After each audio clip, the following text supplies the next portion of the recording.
Welcome to Duo Chat with Brittany and Cynthia, where we talk about drama shows like Dawson's Creek, One Tree Hill, and more. Hi, everyone. I'm Brittany. And I'm Cynthia. And today we're talking about Season 2, Episode 23, which is the Part 2 of the finale. Aired air date May 24, 2005. And the title is The Leavers Dance. That's weird. And then the synopsis is Brooke leaves for the summer, but not before Lucas confesses his feelings for her. Peyton meets a woman named Ellie who wants to interview her for a magazine article about Trick while also being cyberstalked. Deb gets out of rehab and returns home to work on her relationship with Nathan. With the help of Andy, Lucas continues investigating Dan. Then Nathan is done with Lucas after finding the annulment papers and learning he went to see Haley. And then Karen leaves to see Andy in New Zealand. Did you mention the air date for this? Yeah, I accidentally said it first before the title. Okay, that's why I felt like you skipped it. Yeah, so we start off with Lucas holding the envelope of the annulment papers, but tosses it to the side and then takes his heart meds. Okay, this is weird because you can tell that there's only a couple pills in there. And then when you go to the end and it's like, that's all I have. And it's like, you didn't know that at the beginning of the episode. Right. I mean, I take pills and I know when I'm running out. I mean, seriously, especially because he was right at the end. Right. That's when you're supposed to count. Yeah, well, to me, it looked like he was just stressed that he was running out when he was looking at them. Yeah, but then the end, it's like you were running out. You're right. Yeah, he just looks like none left. Stressed. Yeah, he just looked stressed to me that he didn't have any more left. So. Yeah, but he should know that. It was just weird how he's acting at the end, like I don't have any left, and it's like you knew that. Duh. No, yeah, I took it like that he already knew. He was just stressed that he was running out and couldn't get more. So then he goes to see Brooke in his room, and she's packing. And Brooke says she figures if she leaves all her stuff here, her parents are going to have to come back, let her come back for senior year. And then Lucas asks if they're ever going to talk about Peyton and the stuff she found. And she says it's not a big deal. She was actually kind of relieved because she thought he might have been into her and that would have ruined everything because they've become friends. And that's exactly what she needed and exactly what she wants. And Lucas says she seemed upset that he held on to all that stuff, and she still does. But Brooke says finding that stuff was kind of like evidence. It reminded her of what happened and how it happened, and she guesses her heart wasn't ready for that. And then zips up her bag and drops it onto the floor. And then that's the segue goes to Deb dropping her bag in front of her as she waits to be picked up from rehab. And then just then Whitey comes walking up and asks how she's feeling. I was happy that Whitey was talking to her because, Dan is very controlling and manipulated. Oh my God, say it. Manipulated? Yeah. And so it's like he loves to manipulate people. And so it's just, and he has so much control. And so, because you knew he was going to pick her up and he was going to isolate her and so for Whitey to, step in and, like talk to her, I'm like, thank you, because she needs to hear this. She's missing a whole bunch of stuff going on with Nathan that, Whitey knows. And it's like, thank you, because Dan would have it a totally different way. And then, yeah, Deb hopes that Dale was bringing Nathan with him. But yeah, so Whitey actually pushed everything back so he could talk to Yeah, that's what I Deb. mean. Oh, yeah. Nathan. I like that. And then at Trick, a woman who we later to know, Ellie, asks Peyton if she could get some beer, and Peyton tells her they're closed, and Ellie says that she hoped so, because if this is open, they've got problems. And Peyton was going to move something, but Ellie asks where she's taking it, so she helps her and moves it for her. So how does she... This is just so weird. Like, how does Ellie know that she works there. I don't know. Maybe she acts around since it's a small town. Like It's people know just where Peyton works. it's just weird. I'm like, okay. Well, especially back then, it was harder to find people than it is now. Right. So that's what's weird. I'm like, okay, because we know obviously later on it's not for an interview, but here she's acting as if it is, and I'm like, okay. So yeah, apparently she said she works for, what was it, a magazine or something? Yeah. Alternative press. Yeah, and she wants to interview Peyton. Mm-hmm. Okay. Yeah, because she mentions how impressed she was about Peyton getting, the Wreckers and Jimmy Eat World to play at her club night. So that's why she wanted to interview her. And Payne says she's flattered, but she thinks last night was her final show. And Ellie says she assumes there's a reason for that, and Payne says there is. And Ellie says that sounds like the makings of a great story. But Payne says no thanks to her, but it was nice to meet her. And then Ellie hesitates, but then puts her hand over Payne's that was resting on the edge of the stage. And then she walks out of trick. So that was the weird part to me because they just met and she did that. Like that was a little bit too much that she shouldn't have done. Yeah, like you just met the person. Like, yeah, I mean, if someone did that to you, you'd be like, get away from me. Yeah. Like crazy stalker. Mm-hmm. And then in Lucas's room, he gets a card from Andy that says, do you think that Ellie knew that was Peyton? Or because remember then she said, like, oh, I'm here for Peyton. And then Peyton's like, oh, that's me. But it's like, oh my God, do you think that she knew that was Peyton? Or, and she had to ask, obviously, because she can't just be like, you're Peyton. Or maybe she did that just to act like she didn't know who she was at first to be kind of, I wonder, because otherwise, obviously, it's going to come out creepy. But I'm like, did you really know that was Peyton? Or, because she was asking, or they're talking a lot as if, before she even brings up Peyton.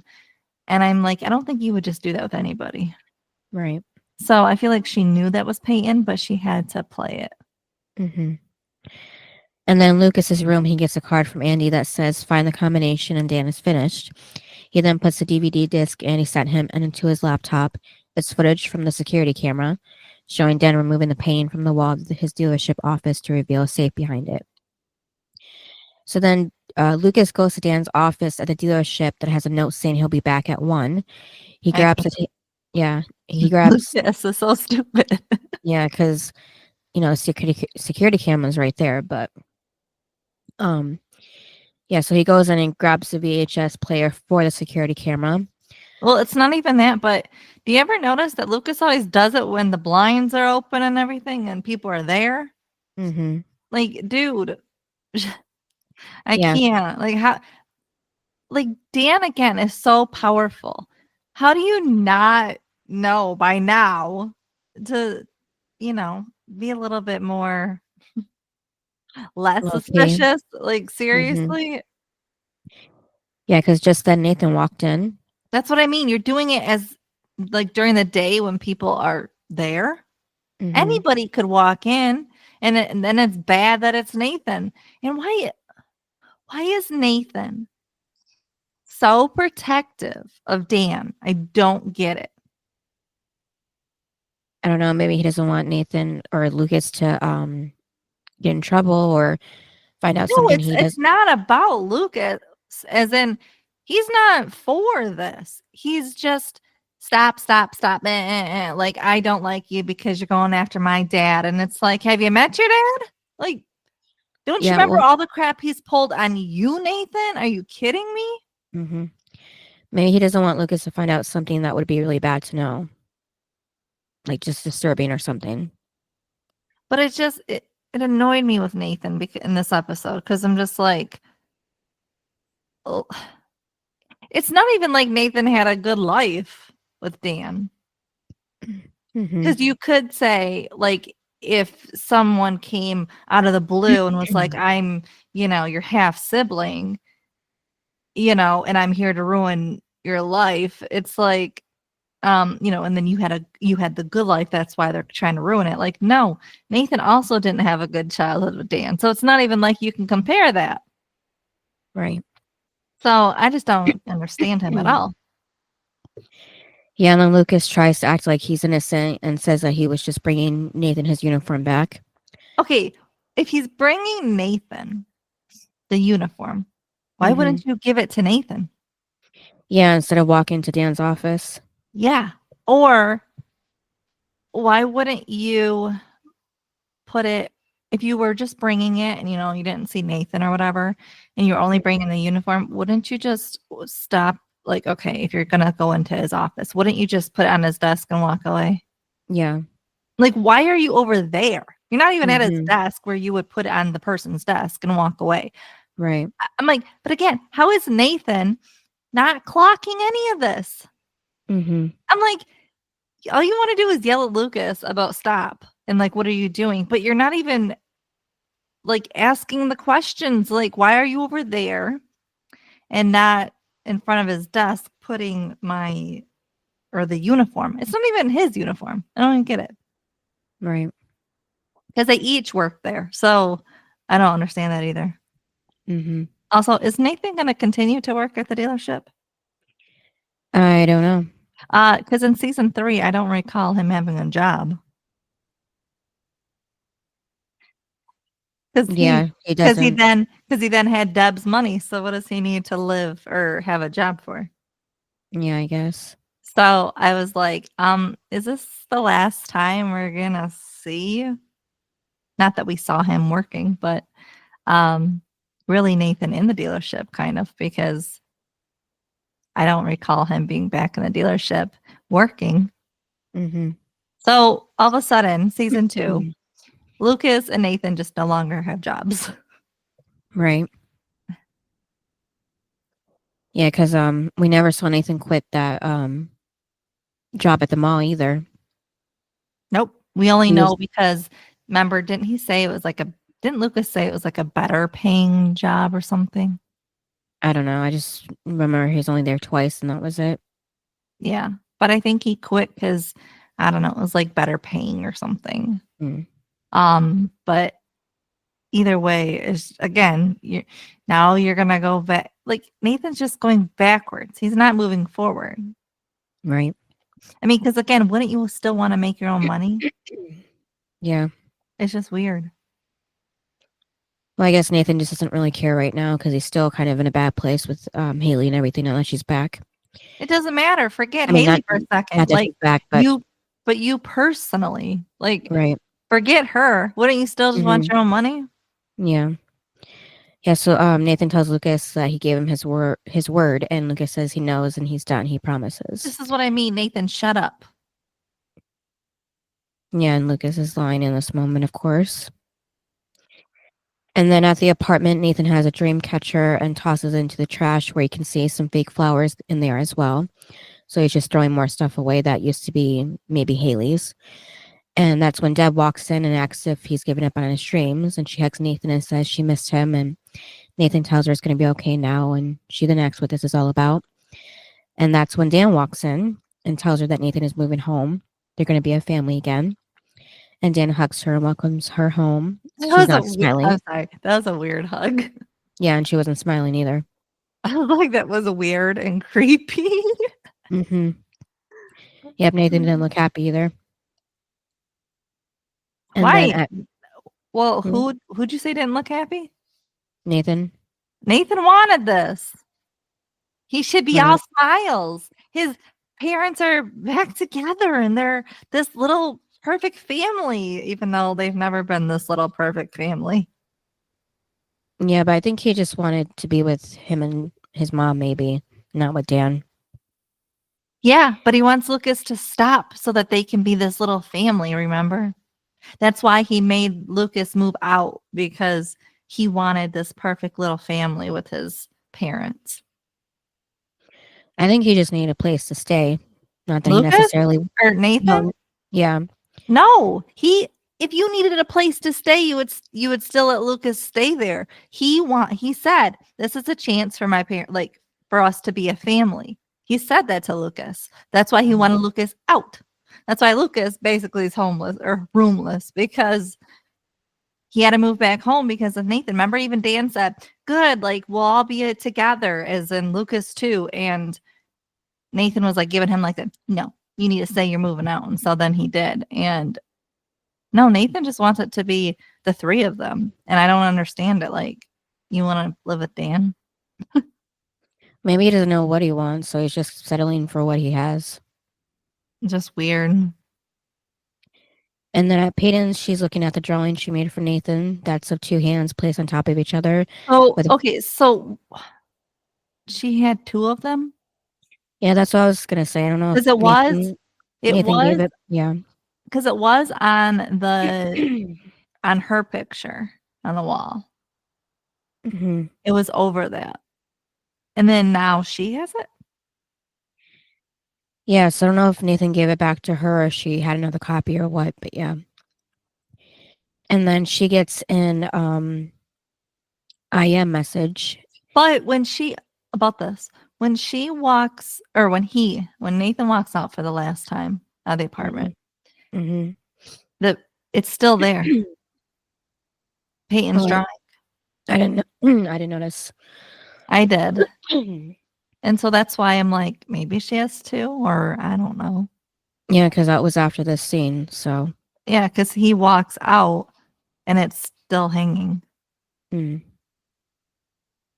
So I don't know. Yeah, so no, I thought he would just throw it away too, but Well, it came from, someone he still loves. mm. Well, then she gets an IM message, and her modern at the time webcam is back online. Do you remember who this stalker is? Yeah. Why you don't? No. Do you want me to tell you? Yeah. Psycho Derek. Even in season 3? Mm-hmm. Yeah, they planted it early. Oh, Yeah. It was like to confuse the audience thinking that it was Ellie. Ellie. Yeah, so that like more drama, more plot twist. Because I'm like, Derek was season 4. Right, yeah. That's weird. Yeah. Man, so that went on for a whole goddamn year? Yeah. Senior year? That's messed up. Yeah, I guess because he was planning, all of that, so he needed time to do that. And then, because the username from that message is watch me, watch you, but with the letter U instead of YOU. That's creepy. That says welcome back. And it's all caps. Yeah. And Peyton responds back with not a good day to be cryptic. Who is this? Okay. And the user. Go ahead. The user just responds back with I'm watching you. Peyton, though. Mm-hmm. She just throws a shirt or something on top of it. Shut the camera off. Right. Yep. Peyton, I can't. Why? Okay. What is the point of you just covering the camera instead of just shutting it off? Mm-hmm. I don't understand this. Like, just shut it off. Right. And just then Brooke walks in saying hi-ho and scares Peyton. And Payne asks Brooke if she knows anybody with that username, and Brooke says it sounds pervy, and sadly no. Then asks why. And Payne says it doesn't matter, and she asks what's up with her. And Brooke says that's actually what she came to ask her, because she couldn't find her at the club last night, so she figured maybe she's sitting with Jake, and that's when Payne tells Brooke that Jake is gone. So and Nikki Brooke has is Jenny. definitely not aware of anything in Peyton's life? Nope. And then, Brooke asks what happened and wants to hug her, but Payne says she can't because if she does, then she's going to cry again. And then Brooke asks, he's coming back, right? And he'll find Jenny, and then he can slap Nikki, and then he's coming back right to her, and she knows it. And Payne then says that she's changing the subject. She asks how the road trip was with Lucas. And Brooke says it was fine. Payne asks if her relationship with Lucas is going to get sexual, and Brooke says she doesn't know. It's up to her, as in Peyton, but Payne tells the explanation can wait. Her head is already spinning. And then Peyton points. So I was surprised that she actually told Peyton. Yeah, well, Brooke seemed to be always honest with Peyton when it came to Lucas. She liked to try to keep them apart, too. Yeah, at the beginning, but after she really started falling in love with Lucas and was aware of more No, Peyton's. even in season 2, even the last few episodes, remember, anytime she thought they were getting a little close, she didn't like it, and you could tell wanted to sabotage it. Yeah, I don't know. She just seems to be honest a lot with Peyton when they talk about Lucas. Or is it But when- because it was like the season finale, so they had to wrap it up? Yeah, maybe, I don't know. And then Peyton points out that Brooke is leaving tomorrow, so it can wait. And Brooke admits that she was snooping around Lucas's things. Yeah, And and kind of- tells her that he still has some of her stuff, Mm-hmm. and that it's up to Peyton to decide what to do, Right. which was weird, I guess. I don't know, because I mean, if Brooke wants him, I mean, he is free game, right? Well, Brooke just assumes that Lucas still has feelings for Peyton, so that's what she's talking about. And I have a question: what is taking this Lucas so long to tell Brooke the truth? She Yeah, I don't found know. it a couple episodes ago, and they've been in the car together. They live together. I don't understand what's taking Lucas so long to say those, like that sentence, which is what he says at the end. Like, it's so annoying. Like, why are we dragging this on? It should have been taken care of a couple episodes ago. Yeah. Or what could have happened was she could have just found it this episode, because otherwise this whole thing doesn't make sense. It's not like they're not seeing each other, that he can't tell her. They're freaking living in the same house. Yeah, I guess because he's just been thinking about Dan and what he's up to and the fact No, that he's running anytime out of she his brings, meds.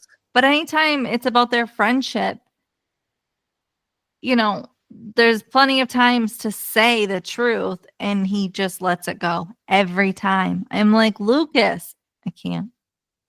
Maybe he doesn't. I just don't think it's good writing, because it should have already been talked about. Well, maybe he doesn't want to ruin the friendship either. So. Well, he has no problem at the end. Well, yeah, it's just because he knows that he has, only one more chance to say something, and he'll regret not saying it to her. I just don't like it. It's dragging on too long. Mm-hmm. And then Payne tells Brooke she's sorry. She knows she has feelings for Lucas, and Brooke says they're phantom feelings, like when you lose a leg and try to scratch it. And Lucas was her gangrene-infected amputated limb, and Brooke says that she was so insecure when she was with him, and the whole thing reminded her that she doesn't want to be that girl again. So that was her reason, too, for not saying anything to Lucas. I will say, Brooke was insecure. Yep. So it is true. Mm-hmm.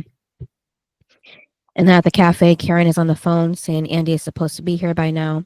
Okay, why is she in this episode so obsessed with Andy?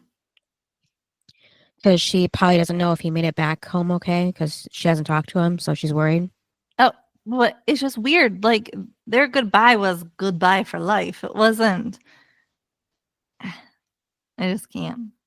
Well, maybe she just doesn't want to lose contact with him. She still cares about him. But maybe he wants to lose contact with her. Did she Maybe. ever think of that? Like Maybe. Keith does? Yeah, maybe she just isn't thinking about that right now. Maybe there's a reason why he isn't picking up your phone call. Yeah, and then when she hangs up, she sees Keith staying across the street, but after a truck goes by, he's gone. So she's imagining things now. That's how much she's thinking about Keith, that she thinks she's actually seeing him now. She's thinking of Keith and Andy. Yep, I guess. And then Deb walks in. And then she's like, oh, it looked like he saw a ghost. But then Deb said that she needed to keep busy. So, she wanted to come back to work. And I'm like, I think it's probably just because she doesn't want to be in the same house as Dan. Yeah. But also, if Dan is at work all day,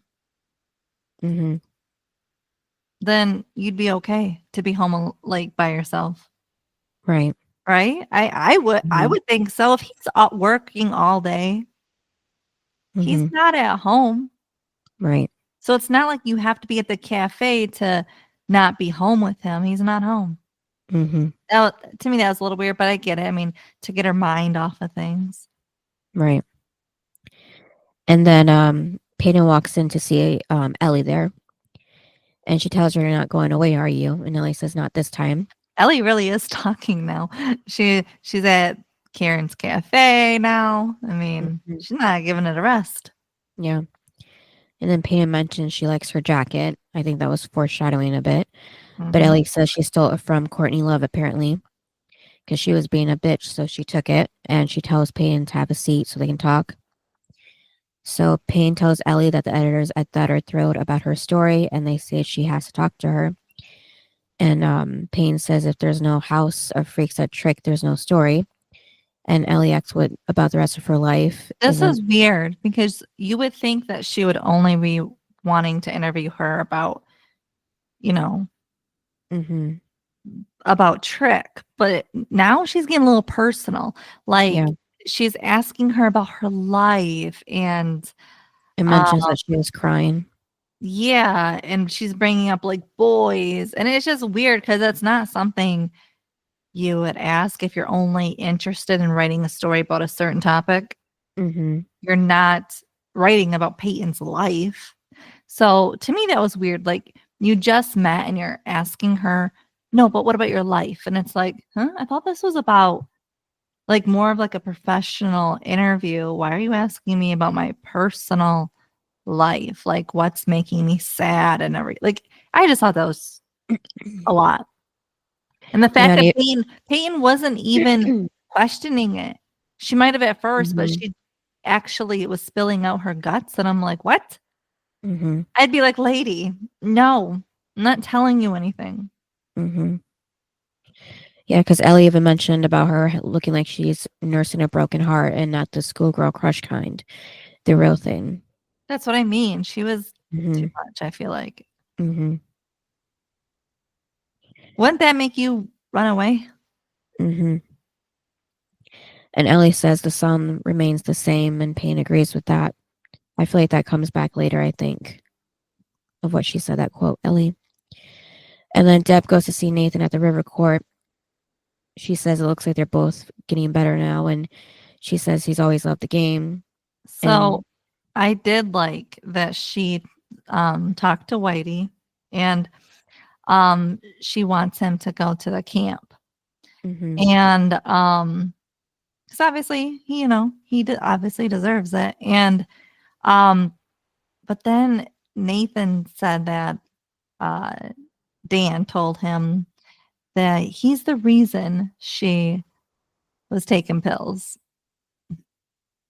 yeah, Yeah. Well, I'm happy that Nathan actually told her mm-hmm, because he could have kept it a secret. mm-hmm, It could have just been between him and Dan, but I'm glad that he actually told his mom. yeah, Well, and he did it with Dan not around because Nathan mm-hmm, sometimes isn't that smart and would say it in front of Dan or something. So I'm glad he said it away from the home where it could be recorded. mm-hmm. Yeah, and then Nathan had pointed out too that Whitey drinks a lot when he, talked to Deb about high flyers. Thought that was kind of funny, but yeah. So then Deb tells Nathan that he misunderstood her when she said she wanted them to be a family again. She wanted her and Nathan to be a family. Mm-hmm. I like that part. Yeah. And Nathan asks what they're going to do about Dan. He won't let them, just go. And Deb tells Nathan they're getting out together and his father can burn in hell for all she cares. And then Dan walks out at the dealership as Lucas watches nearby in his car. He then Okay, goes. why is his car parked up to the front? Mm-hmm. I Right. can't. Like, this is what I mean. You don't know how to spy on people. Nope. You're just like Andy. You don't know how to spy on people. Mm-hmm. And then he goes into Dan's office really easily, like nothing's And locked or anything. and right after he left. Mm-hmm. Okay, and my thing is, I feel like Dan is pretty smart where he would have it on his like an email or something of like, oh, someone turned off your alarm. Mm-hmm. I feel like he'd get notifications that the alarm was turned off and then it was turned back on at this time. I feel like he would want that because, he likes to be in control and he'd want to know obviously who's in his building. And so I feel like, and that'd be my worry is like, does he have notifications that know if somebody's in there or not? Mm-hmm. Because I feel like he would. He's not stupid. He Right. doesn't. Well, He doesn't trust people. Remember, that's his whole thing of that's why he does his own books and stuff because he doesn't trust others. So I feel like he would have an eye on every single thing. mm-hmm. Yeah, well, I think back then they didn't get notifications. They just had to watch the tape back afterward at the end of the day.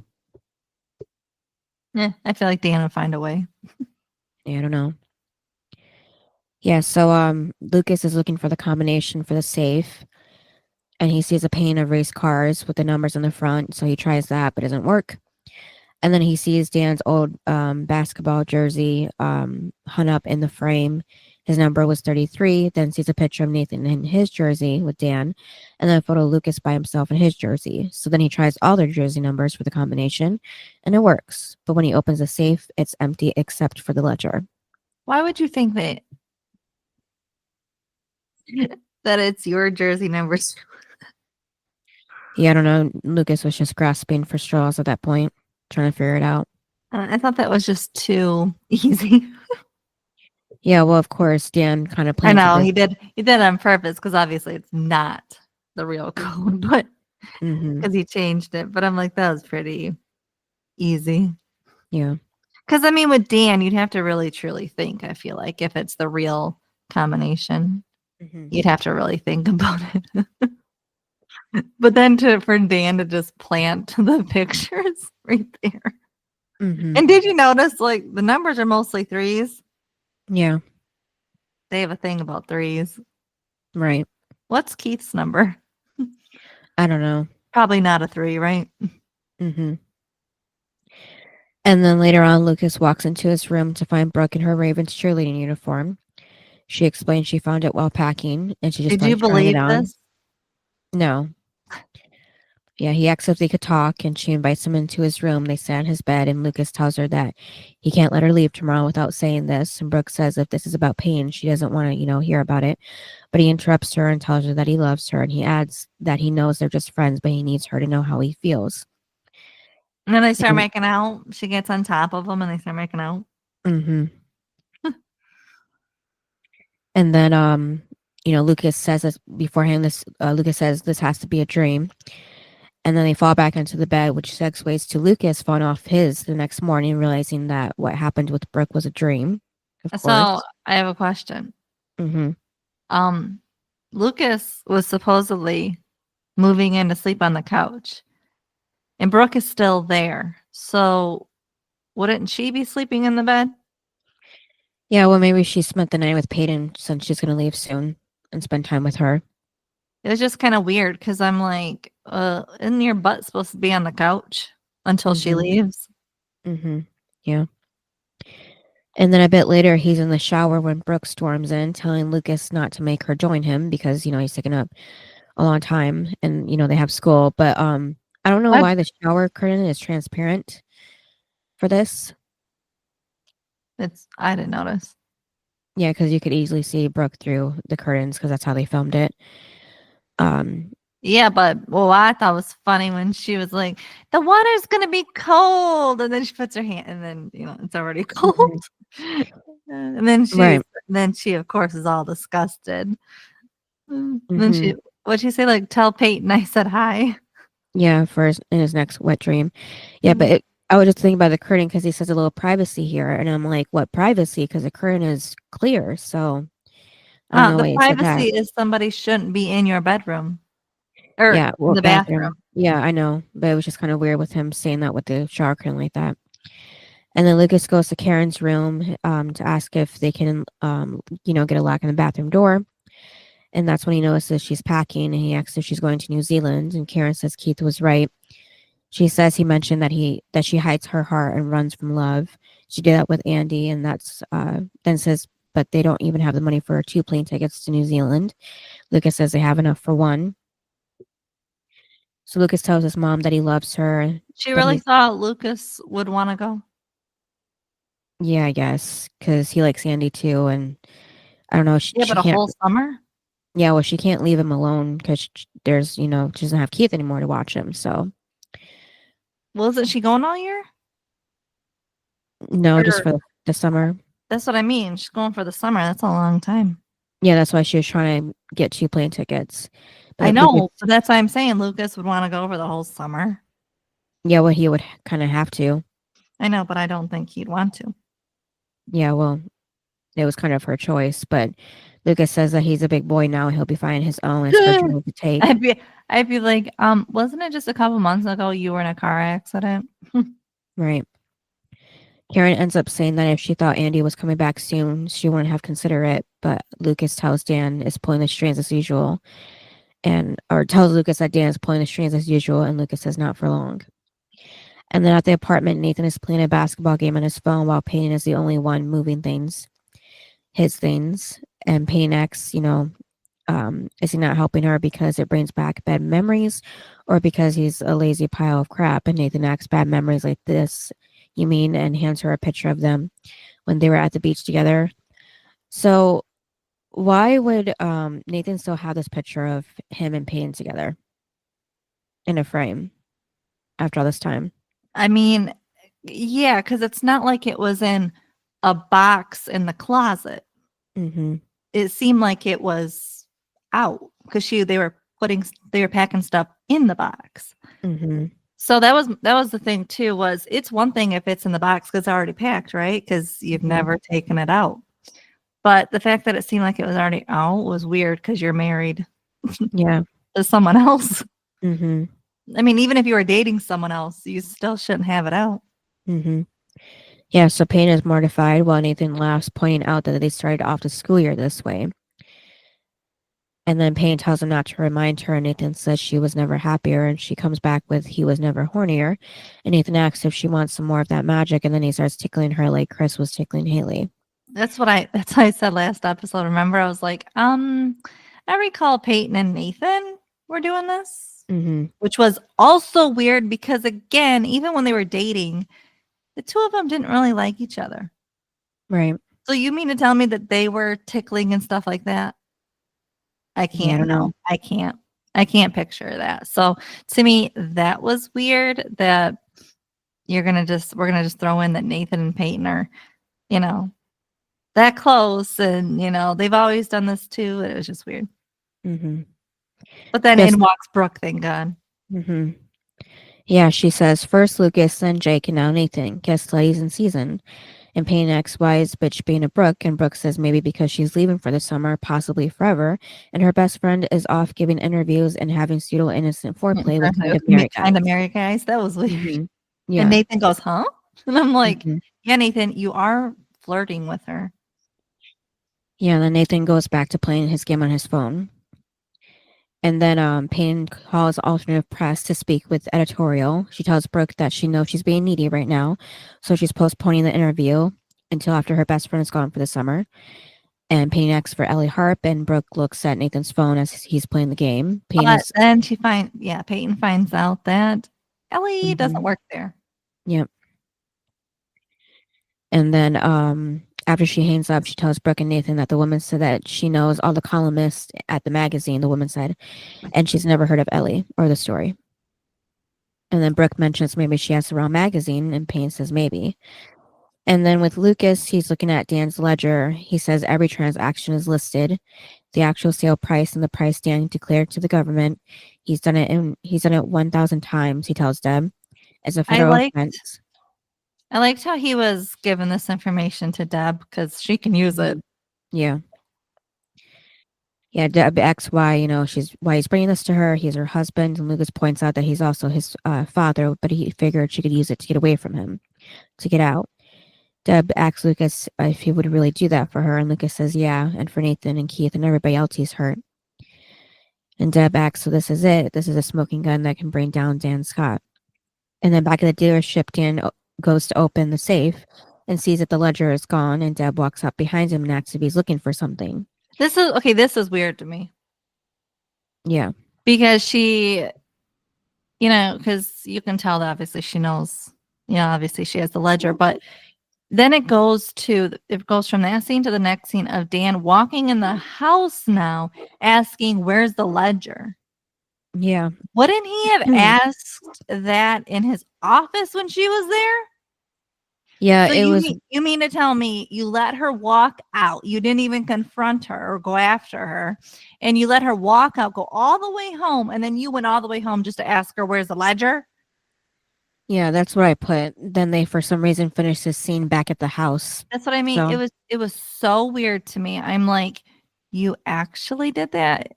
Like, mhm. to me, that was, again, I feel like that was just bad writing. Yeah. Because she could have shut the door and they could have easily had this whole entire argument in his office. Mm-hmm. Yeah, so he keeps asking her where the ledger is. She's not saying anything. But she asks, if he means a ledger that exposes her husband's illegal activities over several years. I did not like when he brought her in this. Like, because she owns it. Mm-hmm. Yeah, Dan tells Deb she's not seen the big picture. And he's like yelling out to give, asking for the book, to give the book back to him. And, Deb reminds him that he told Nathan that her addiction was his fault. And now, Dan is now the one playing innocent by asking her, what is she talking about? And Deb tells Dan that she wouldn't come back unless Nathan was living back at home. And Dan knew that. And Dan tells her to take another pill. So when he brings up, that it was the business is owned by his wife and stuff, and like that's why she can't turn him in because she'd be turning herself in. Wouldn't she be able to be like, well, I didn't sign anything? And I don't know. It's just, I feel like there would maybe be a way of her getting out of it. Yeah, I don't know. Because she's not the one signing the papers, he is. Mm-hmm. But then, he said it'd be a shame and everything. What? Well, maybe her name is on it because that was her parents' money, maybe.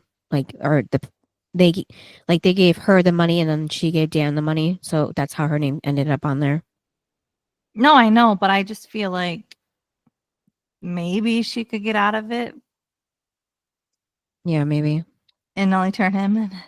I don't know. But then he said, wouldn't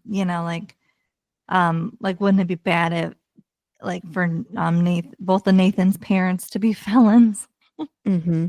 I was like, oh my God. And then I didn't like this because he said you can go from one institution to the next. Right. I was like, really? Mm-hmm. But then I did like when she called him a bastard.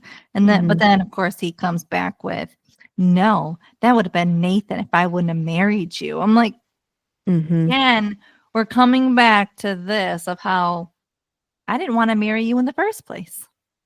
Right. And again, I think the only reason why he married her is because she had money. Because I think if Karen would have had the money, he would have went right back to her. Yep.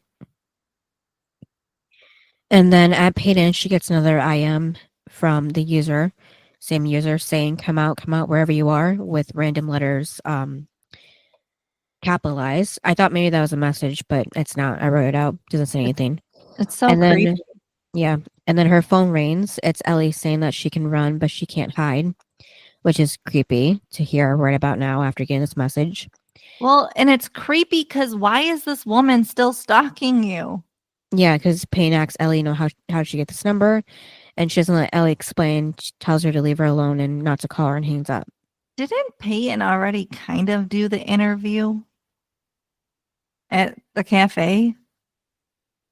Yeah, but not about Trick, just her personal life. It's just weird. Like the lady won't stop. Yeah. Well, we know why. But back at the Scotts, Deb is getting pills in a small bag out of the vase in the kitchen. She puts the flowers back just as Nathan walks in.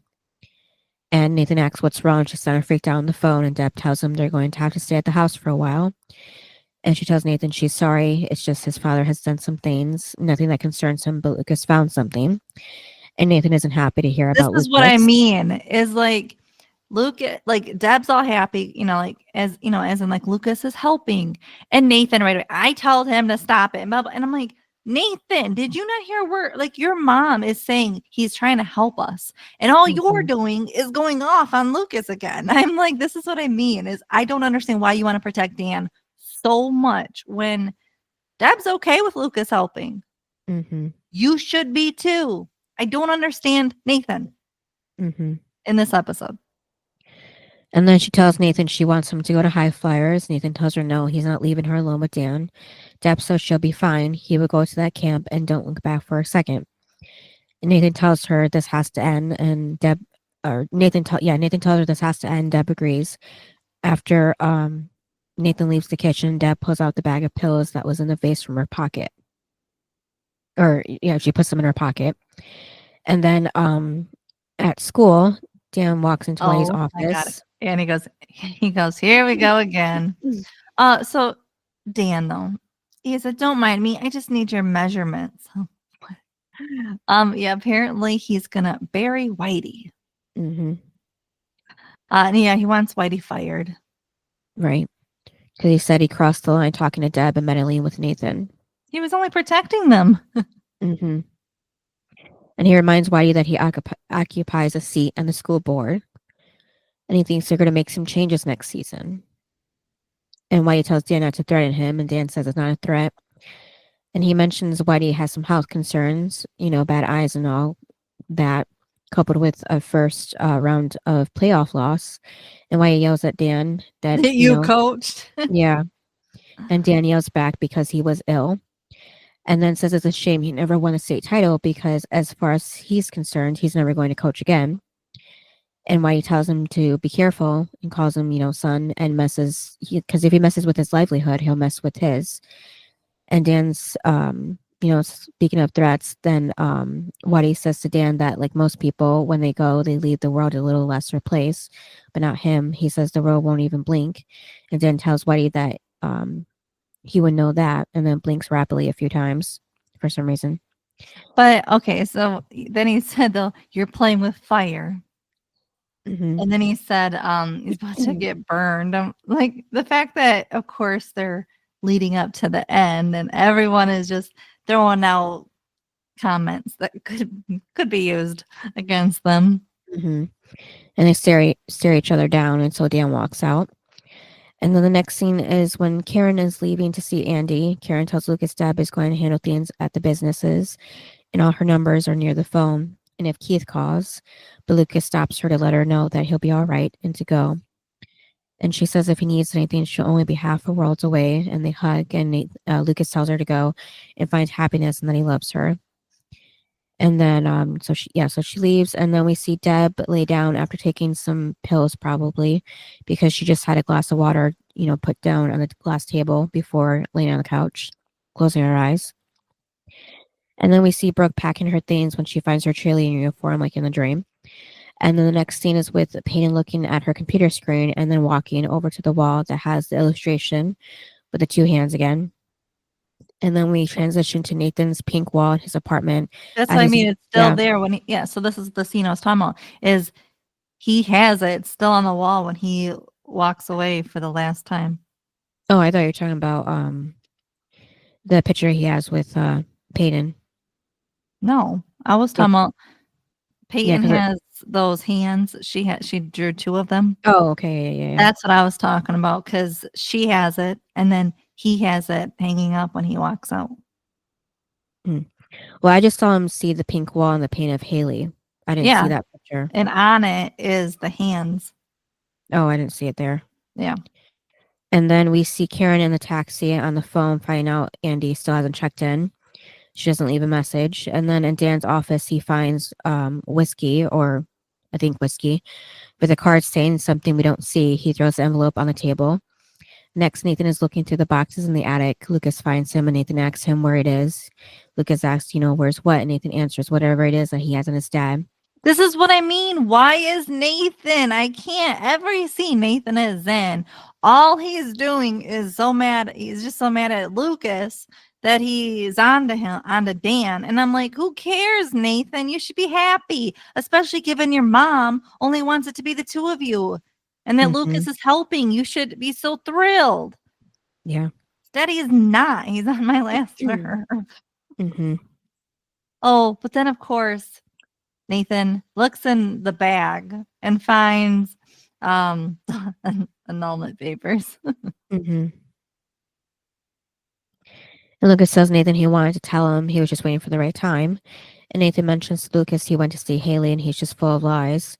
And Nathan yells for Lucas to not push him right now and walks out of the attic.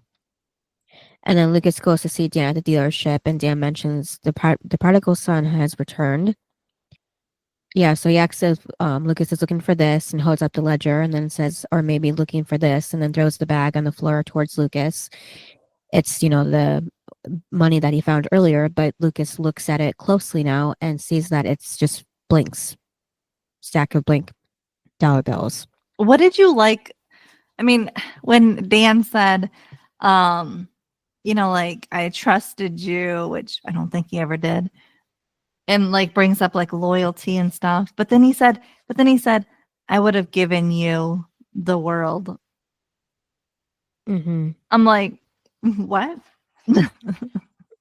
Right. Okay. I don't believe that for a second. But he failed the test, and for that he gets nothing. And Lucas says to Dan that it was all a lie, the money, the stealing, the bank account in his name. And Dan says the account was real. He built that since he was a boy, but that's gone not now. anymore. And so is his heart medication. And the game's over. He loses. I mean, did Lucas really think Dan was going to pay for the pills after he left his house? Right. Yeah. And Lucas tells him he's wrong because he can finally let him go. He asks Dan if he means nothing to him because he means nothing to him. And he then tells Dan he's out and goes to walk away. But I mean, for Lucas, what has Dan really meant to him this whole time? I mean, he's been nothing but an ass this whole time. So it's, and growing up too. So it's just weird. Like, now you're going to say that? You've been feeling that. And Dan tells Lucas that's where he's wrong. He'll never be out, and then calls him son. And Lucas says they'll see about that and walks out. And then Dan takes a sip of that whiskey or whatever it is, scotch or something. Why? Like that. Why what? Why is Dan taking a drink? He has no idea where it came from. Yeah, because he saw the card, right? We just the audience didn't see it yet. He picked up the card, read it, and is still gonna drink it. Well, I guess he doesn't see it as the threatening kind of, for everything. But it also doesn't say who it's from. So I wouldn't take a drink if I didn't know who it was from. Right. I'm sorry. Like, I personally do not eat like treats or anything from people I don't know. I don't, because I don't trust people. Do you? No, Dan just thinks it's, whiskey, so he's going to drink it. But also, he's really good at knowing things. Like, he's smart. So how come when he opens up the bottle, it doesn't register to him? Yeah, and then he doesn't even check the security tape either to see who left it there for him. So that's what I mean. He's so smart, but not in this scene. Yeah, in this moment, yeah. It just throws me off because I'm like, Dan Scott is a lot smarter than that because he's always ahead of everybody else. So how is it he would actually drink it? Yeah. Because he would be the person that if somebody handed him something, he would fake drink it and be like, ha, you thought I was going to drink this. Like, he would be that person. So I'm like, where's that person? Yeah. And then at Karen's, Peyton carries the last suitcase of Brooke's stuff outside the door. And Peyton tells Brooke that was the last bag, box, or suitcase she moves this summer because she was, helping Nathan as well. And she lets Brooke know that her cab's on the way, and Brooke whines that she doesn't want to go. And Peyton says she doesn't want her to go either, but life sucks like that. But she is going to be back in no time, and they'll be seniors, and what fun they will have then. And then Brooke acts like what? And Peyton says like kidnapping and getting married and burning letters from guys before they read them. It was weird that she said getting married. Right. I think she was referring to Haley and Nathan. Yeah, but wasn't it supposed to be about the two of them, not Haley? Yeah, I don't know. Like she could have said like in going to her friend's wedding or something like that. I don't know. And then she says, speaking of, how is their boyfriend? And Brooke says she doesn't know. She guesses he's not even going to say goodbye to her. She supposes it's a test of their new friendship. And Payne says says he'll be there for sure. And her, on the other hand, will not, because she's promised Karen she wouldn't sleep on Trick, and she's got to return the keys to her. Which is weird. Mm-hmm. I mean, because Trick, like Peyton is kind of Trick. So it's just weird that she has to turn the keys in. Right. I don't know. That was odd. Yeah. Because, like, I guess it could mean that they would be closed for the summer, but that's a long time to be closed. And summertime is a fun time because everyone's off. Yeah, from so school they would. And stuff. So it'd be a great time to like try to get some entertainment in there. Yeah, they would be more busy. Even if it's just like a DJ. Mm-hmm. I mean, the fact that you won't even have anything going on, that's odd. Mm-hmm. Because I'm sure Deb could handle it. So yeah. So I don't know. Well, especially if you have like Lucas and Peyton there and Mouth, you're good. Mm-hmm. Yeah. And then she tells Brooke she's sorry, then tells her she's going to miss her and calls her by her full name like they usually do. And Brooke tells her the same. And Brooke the next, hoes over bros and Payne But then she said buds over studs. Yeah. I was like, what? Yeah, which we never hear again from Peyton. But then on the river court, Lucas is sitting on the picnic table when Nathan walks up. And then he sees going to High Flyers, and then Lucas is like, "Oh, great! That's that's great and everything." And then Nathan goes, "Yeah, well, when I come back, this brother stuff is over." I was like, Nathan, come on! Like you're being truly dramatic over here." Mm-hmm. And then he goes, because he said you lied to me about my dad and about seeing Haley. First of all, like your dad, once again, it's all about your dad. Where is the thank you for helping my mom and for trying to get me out of this? I can't with Nathan. Yeah, and poor Lucas, he had his fist up to, fist pump Nathan, but of course he doesn't respond back with that. And, Nathan says that he's had enough of that in his life, lying. And Lucas explains he's trying to help. Nathan says he can stop that now. All he needs for him to do is knock down shots next year, and that's it. We're not brothers. Sorry, but you are. Yeah, not even friends. And then walks away. Oh, Mr. Dramatic Nathan. And then Brooke is sitting on Lucas's bed, still waiting for anyone to pop up and say goodbye to her. She then says out loud what she hoped that they would tell her, and that's when Lucas walks in and asks if she's talking to herself. And she says, asks if his summer job is driving a cab, jokingly, and he says she put her stuff in the car. And Brooke says, so this is goodbye, and they hug, and then after letting each other go from the hug, Lucas kisses Brooke.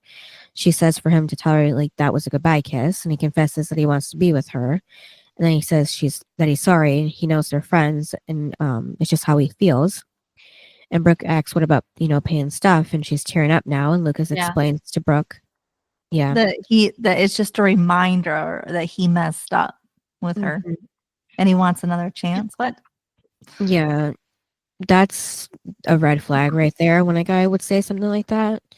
Because if Payne didn't mean anything to him anymore, then he wouldn't even have that stuff to begin with. So that's not a good start.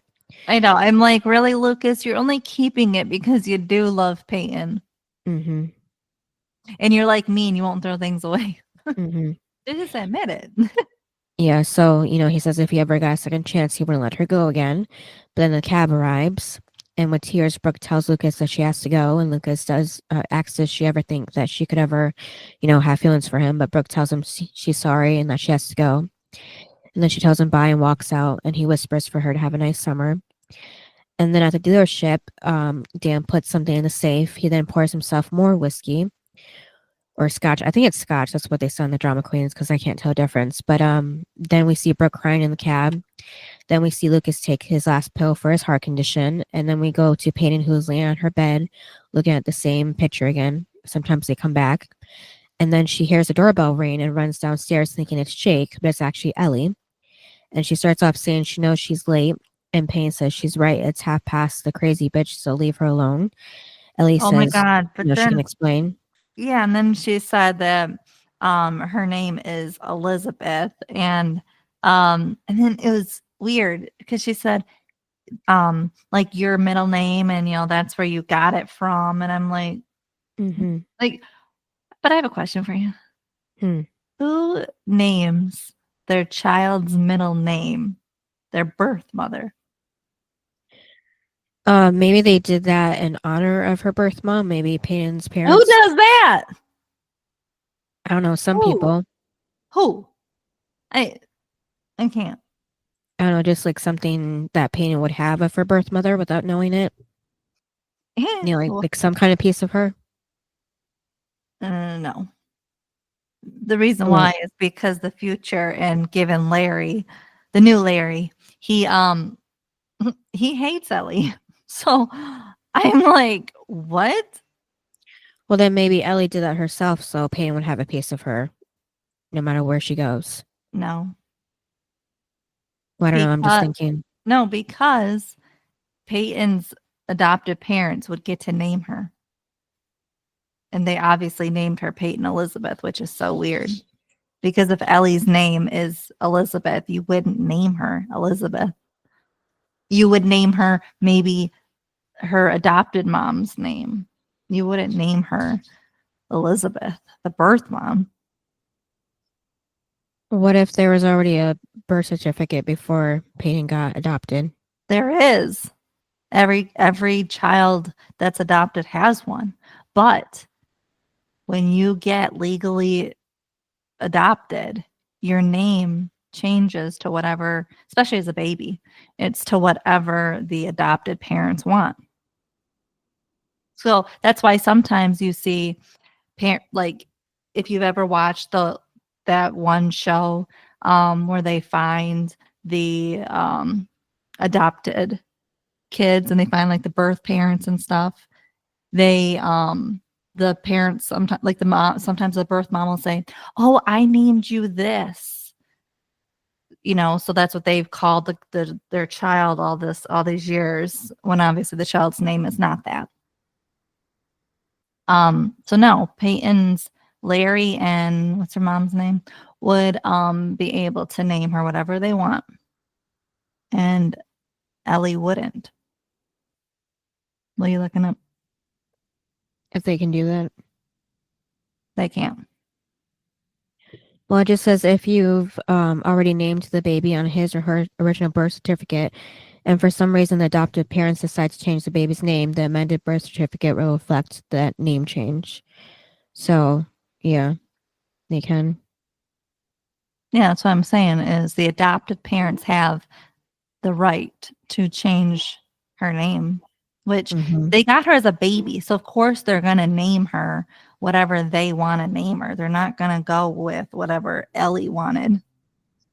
Yeah, because they don't make it sound like that Payne was already old enough to know a name to be changed at the last, later on, which would be confusing for her. So that would have made more sense if they did that. But we know a lot later that she was chosen like right after birth. So Well, and also it was never discussed in the 2 seasons that she was adopted. It was always Larry and whatever the mom's name is her mom. Like those are her parents. mhm. So out of the blue, she's adopted. Yeah. So that's what's weird. Yeah, I think they just after Jake, they just didn't know what to do with Peyton, so they made this storyline and the storyline right after this one that already started with this storyline. So, yeah. So they always just have to have Peyton going through it, really.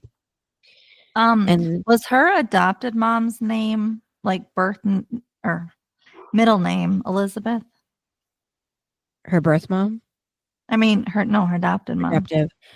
No, we don't really hear a name for her adoptive mother ever. I don't even think we see it like on the gravestone or anything like that. I thought it was Anna. No, because that would be weird for the other Anna to come along. I thought her name was Anna.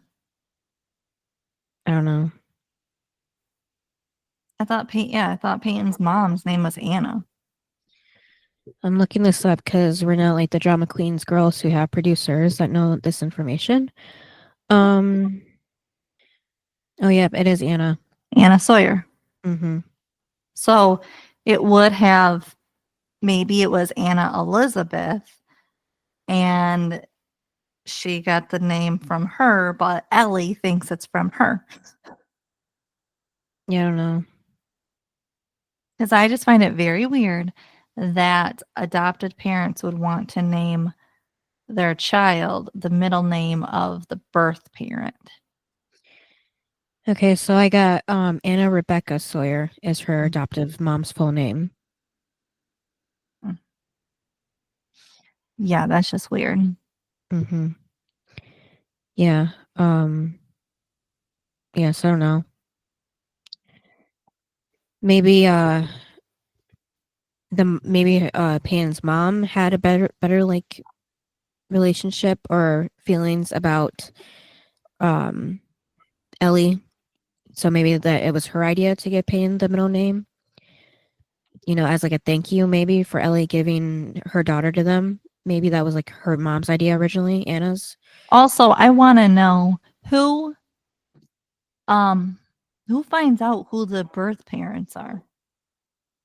That's what I want to know too. What do you mean? Because in adoption, you give the child up. You don't know. Oh, A lot of I thought times you meant the you show. don't know unless it's like an open adoption or you've already like unless some like because nowadays you can like Mm-hmm. you can go through sometimes the process with the birth mom, but Mm-hmm. it's just weird how especially I mean years ago they didn't do that. It's like something they do now. So Yeah. it's weird. I think later Larry says that uh Peyton, it would have to be Peyton's idea and want to find her birth parents, only if it was her decision. So obviously Ellie's the one that reached out to her first.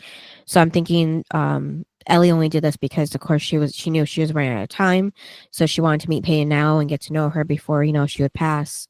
So I think that's the only reason why this happened now. But No, I'm saying why I'm still confused at why because if you had met Ellie, like, okay, because when you said, well, maybe they were honoring Ellie, they mhm. wouldn't know her name. well There's some they don't know the names. well, isn't it sometimes they meet the birth parents or birth That's mother? that's why I said nowadays they can. Some places can. Some adoptions they can, but if it's a closed adoption, which is what it sounds like it is, Ellie wouldn't know Peyton's name, and Peyton wouldn't have been named Elizabeth after her birth mom.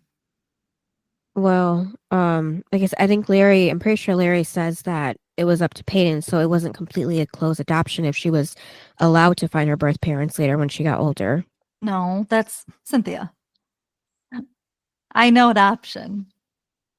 And that's the whole thing is the kids when they're 18 years old, they can find who who their birth parents are when they're 18 years old.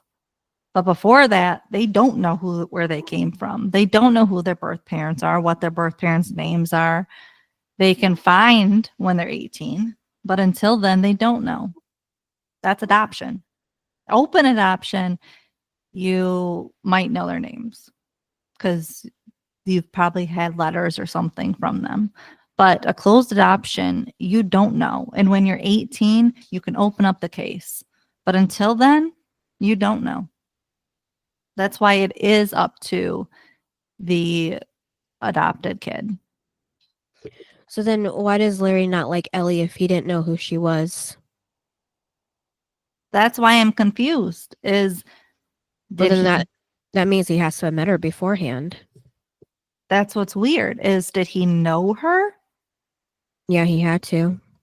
Because again, adoption, you don't just name the kid the birth parent unless you knew her. Yeah, that's what I'm saying. Maybe it was Anna's idea. There had to been some connection there that we just don't know. Like, where did they feel bad for Ellie that she was young and they were like, oh, well, we'll take her. I don't know. Like, we are having trouble having a child, so we'll take her. And Mhm. so then they took her and then they honored her name, maybe. And that's how Larry knows who she is. Because Mhm. again, adoption, you don't know the parent or you don't know Mhm. the birth parent. Right. That's why it's rare. Mhm. That's why on Teen Mom, Caitlin and Tyler, they're blessed that they know who their daughter's adopted parents are because most people don't. Right. I don't watch that show, but yeah.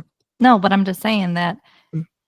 that's a different story and they have an open adoption, but it's just different than a closed adoption. And Mhm. if it's Peyton, because Peyton does have a choice when she's 18, but it's up Mhm. to her. Yeah. And so for Ellie to, get her little nose in, that's not her right. She gave that right up. Mhm. Yeah. So I think it had to been open adoption. Oh my goodness, adoption. If Ellie knew who Peyton was and where she was and everything.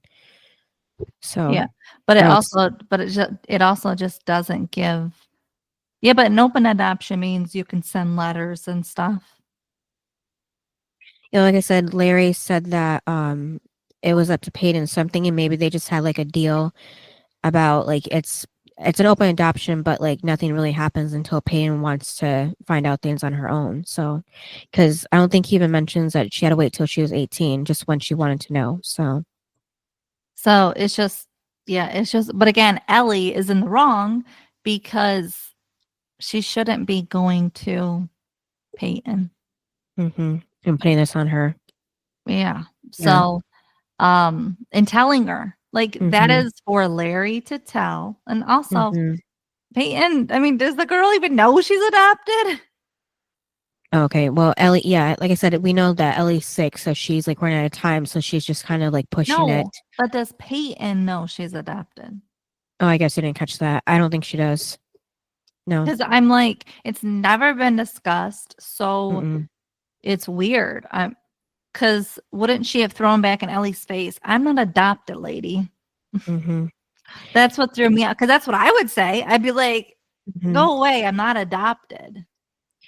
Yeah, that's what I said. I'm pretty sure the writers did this at the last second because they didn't know what else to do with Peyton after Jake left. So, I just and love it. then, yeah, and then back at the dealership, Dan is still drinking the whiskey or scotch. I don't know what the hell it is.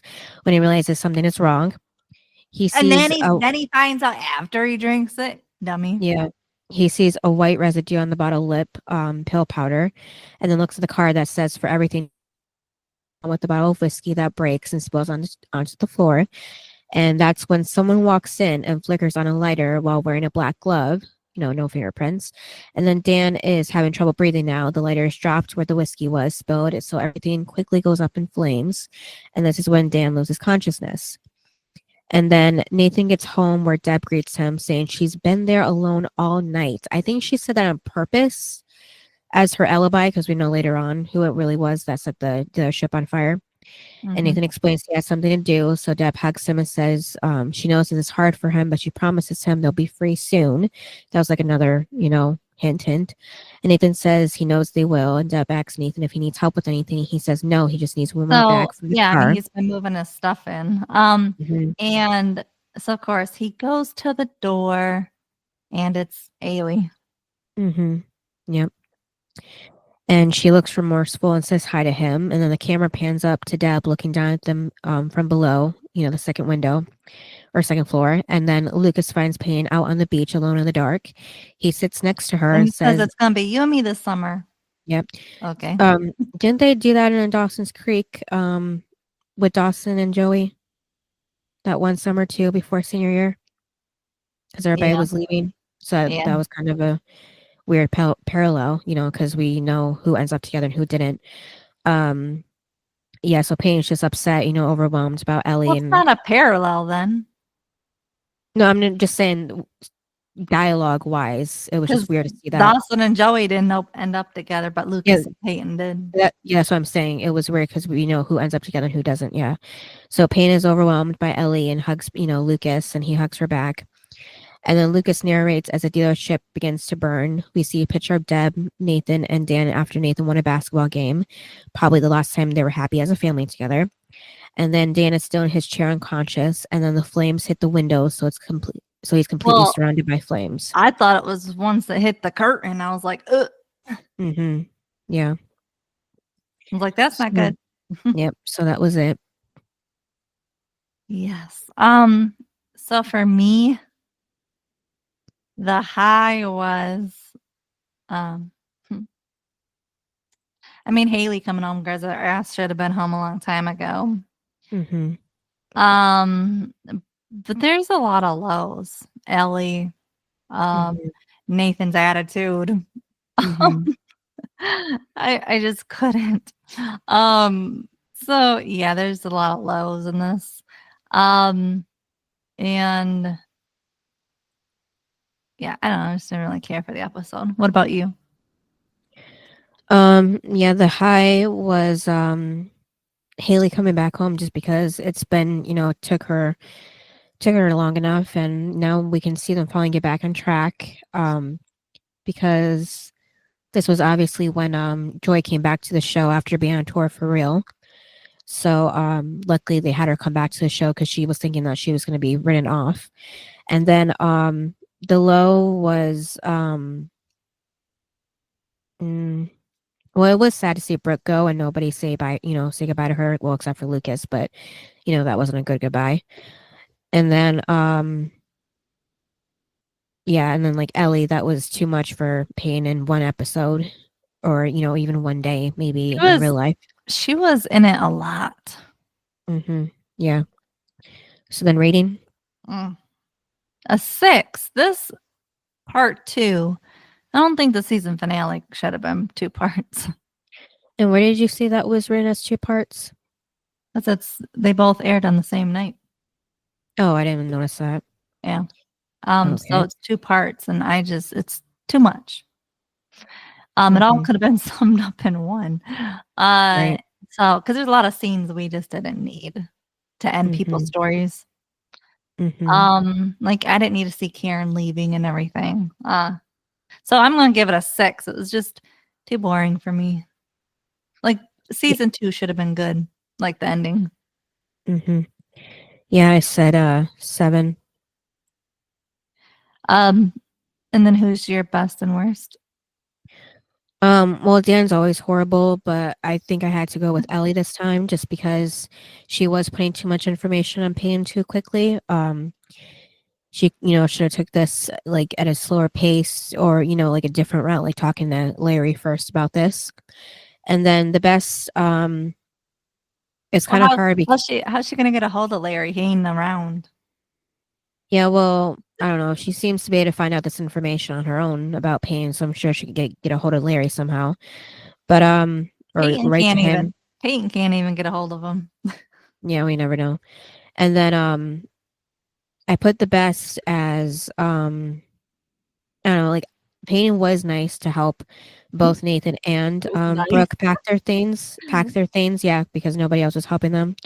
And then they weren't even helping Payne either. But I think Lucas has to be the one that was the best because even though Nathan was very much against it, he was still trying to figure out what Dan was doing, and then he gave that information to Deb that would help her try to divorce him, even though I don't know why they just didn't divorce before. But I think Deb sees the relationship. I think Deb sees the relationship as kind of like she can't really leave, maybe because Dan has that blackmail on her with her addiction, maybe like might use it against her or something, and then she'll lose Nathan, stuff like that. Yeah, but Nathan can now choose. Plus he's emancipated, so it's still weird. Yeah, I don't know, but yeah, like is he anymore? We don't know that either. But yeah, he's still emancipated. It's weird. Yeah, well, that can always be undone, though. Normally, people that get emancipated don't really move back home. Yeah, that's what I'm saying. It seems like that maybe he just like let it go back to being a dependent under his parents, because why else would he, be there? But Because he yeah, doesn't, because he wants to move back home. I guess, yeah. So, yep. So for me, the I'm okay. So my best and worst are going to be the Scott brothers. Lucas is 100% the best.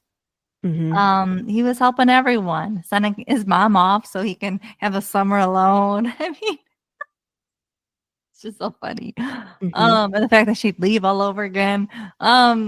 So there's that. And then I mean, the fact that he's helping Deb. I mean, he didn't know that she owns it. He didn't exactly read a bunch of paper. You would think Andy and his little PI would know that Deb owns the business. That's what's weird. Is Andy, you are a millionaire. How does your PI not know that? It's on document. Well, yeah, I guess he, because he never mentioned using a PI. Oh wait, did he for Dan? Or I forgot. Yeah, he Yeah. remember at one point he Okay. said about his PI. Yeah. I don't know. It seemed like that he kind of like dropped the PI somewhere along the way because he just never mentioned him again. Yeah, but Andy was so good and on to Dan, like you would have seen the paperwork would have said Deb's name somewhere. That's my point. Is y'all didn't look at it too well, did you? So I mean, and he brought it to Deb to get away. I mean, he was just helping everyone, like he normally does. Yeah. And then the worst is going to his brother, Nathan. That boy, I can't understand his attitude. I mean, it's not even like Dan has been a good father to you, so I don't understand this at all. And then Deb wants help, obviously, to get out, and you're gonna just yell at the person that's helping. I don't understand. And then we're not brothers. You know what? Go away. Right. It's one thing if he was just mad about going to see Haley, but the fact that he's all mad about Dan this whole episode, that Lucas is going after him, is just really annoying. Yeah, I just didn't care for it. Nathan's attitude. It's like he's going back to season 1, Nathan. So I didn't care for him. And then the whole flirting with Peyton and stuff is just annoying. So because it's the end of season 2, thank God. What would you rate it overall? I don't know, like a 7.5.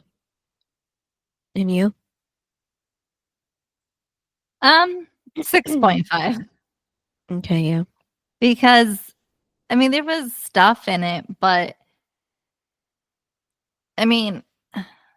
Haley wasn't even with the group most of the time. It's like our cast fell apart. Yeah. And then Keith went away. Like I thought the Keith and Jules thing went on a little bit longer than it did. I was shocked with that. So, and then it's like by this point, I forgot all about Felix and Anna were even in this season. Right. It seems long ago. That's what I mean, is all their storylines dropped way ahead of time. Like season 2 feels like there was part 1 and part 2. So, which I don't think seasons are supposed to feel like that. No. But this one did. So yeah. Well, normally when you have people on like Anna and Felix, you would have them on for you'd have them on for like the whole season. Until maybe the last 2. Like Audrey, she was on for the whole season until like the last 2 episodes of like season 6. She was in and out, but she was still there and talked about. Here, we just dropped them. We wrapped them up real quick. So it was just kind of weird that there's 2 different parts to this season. And then what was your favorite episode of season 2? I guess I would say the Dare episode. Me too. I liked how everybody was together. Even Mhm. though they all had their separate scenes, they were all still working together, and I liked it. Yeah. And plus, it was good from beginning and end, Mhm. unlike this episode. Yeah. And then what is the next episode? Season 3, episode 1, Like You, Like an Arsonist, which fits for the fire, but yeah. Yeah. So happy we're jumping into season 3. Mhm. All right. Yep. Thanks for listening. Yep, and we'll see you next time. Bye. Bye. Thanks for listening to this episode of Duo Chat. If you want to chime in with your opinion about the episode and the show we discussed, you can email us at duochatpodcast@gmail.com. And to keep up with updates about the podcast, you can follow us on Twitter, Instagram, TikTok, and subscribe to our channel on YouTube at Duo Chat Podcast. And give us a review wherever you listen to podcasts. We would appreciate it.